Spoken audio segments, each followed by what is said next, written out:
એક વખત જોધપુર મહારાજ માનસિંહજી અને ઉદયપુર મહારાજ ફતેહસિંહજી એ બંને રાજા ઇન્દિરાબેન ગાંધીનું સ્વાગત કરવા માટે ઊભા હતા અને તેની સાથે કેસરીસિંહજી સોઢા નામના એક ચારણ કવિરાજ હતા.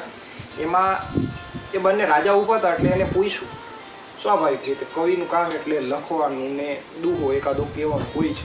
એટલે કવિને કીધું કે અમે બંને આવડા મોટા દેશના વડાપ્રધાન માનનીય ઇન્દિરાબેન ગાંધીનું સ્વાગત કરવા માટે બેઠા છીએ, તો તમને આમાં કંઈ નવાઈ નથી લાગતી? તમને એમ નથી થતું કે તમારે કંઈક લખવું જોઈએ?